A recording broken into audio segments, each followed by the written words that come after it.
Salut, bienvenue sur l'Instant Math. Je vais te montrer comment résoudre cette équation très facilement sans utiliser delta. Allez, il va falloir bien t'accrocher, suis bien. Donc ici, il s'agit d'une équation du troisième degré, parce qu'on a un terme à la puissance 3. Mon premier réflexe, c'est de chercher des solutions évidentes. Ici, on va remplacer x par 0, par 1, par 2, et on va voir est-ce que ça marche ou pas. Et ici, il y a une solution évidente, c'est bien sûr 1. Si tu fais 1 à la puissance 3 plus 7 fois 1 au carré, moins 56 fois 1 plus 48, tu vas voir, tu trouves bien 0. Et le fait de savoir que 1 est solution de cette équation, ça va nous permettre de factoriser ce polynôme du troisième degré. On va pouvoir mettre en facteur x moins 1. Et en mettant x moins 1 en facteur, on a x moins 1 facteur de quelque chose. C'est quoi ce quelque chose? L'idée, c'est d'arriver à x puissance 3. Par quoi je vais multiplier x pour arriver à x puissance 3? C'est bien sûr par x carré. De même, à la fin, on va se retrouver avec plus 48. Donc, comment est-ce qu'on arrive à plus 48? On va faire moins 1. Tu vois, on a bien moins 1 là. Moins 1 fois quelque chose qui va me donner plus 48.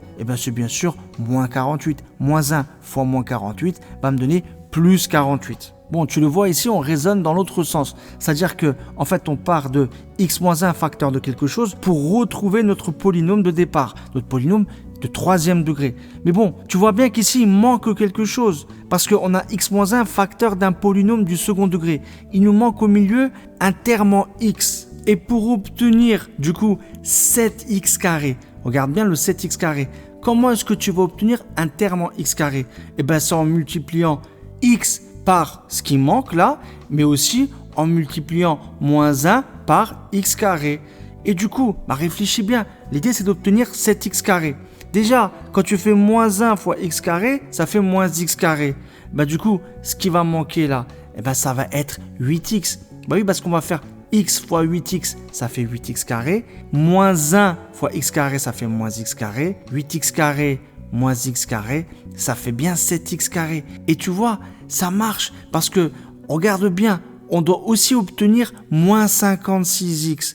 Si tu développes dans l'autre sens, tu vois que on va également pouvoir obtenir moins 56x. Pourquoi? Parce que tu vas avoir x fois moins 48, ça fait moins 48x.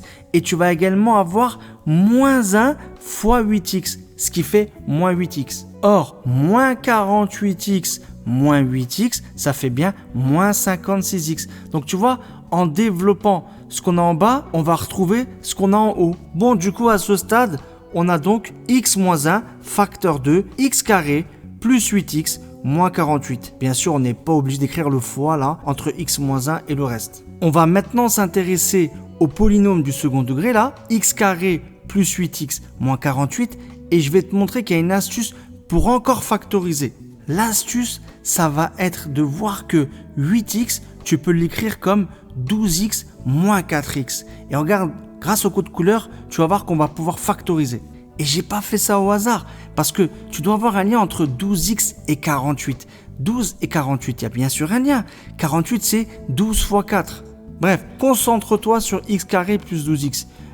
Là, tu peux bien sûr mettre x en facteur, ça fait x facteur de x plus 12. Ensuite, ce qui est en rouge, tu as moins 4x moins 48. On peut bien sûr mettre moins 4 en facteur, ce qui fait moins 4 facteur de x plus 12. Et voilà, on a bien sûr ici x plus 12 en commun. Donc en factorisant, ça y est, c'est terminé. On va se retrouver avec x moins 1 facteur de x moins 4 facteur de x plus 12. Et du coup, pour résoudre cela, c'est une équation produit nul. Donc tu as les trois solutions. En remplaçant x par 1, tu vois bien que 1 moins 1, ça fait 0. En remplaçant x par 4, tu vois bien que 4 moins 4, ça fait 0. Ok?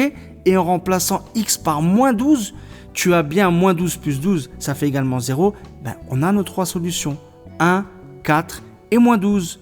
Bon, dans un premier temps, donc, pour récapituler, tu vois bien que en trouvant comme solution évidente 1, on a pu factoriser une première fois. Et ensuite, avec une petite manipulation, on a pu factoriser une seconde fois, ce qui nous a fait apparaître les trois solutions et on n'a pas utilisé delta. Voilà, cette vidéo est terminée. Si tu l'as appréciée, n'oublie pas de liker et pour me soutenir, abonne-toi. Allez, salut, ciao!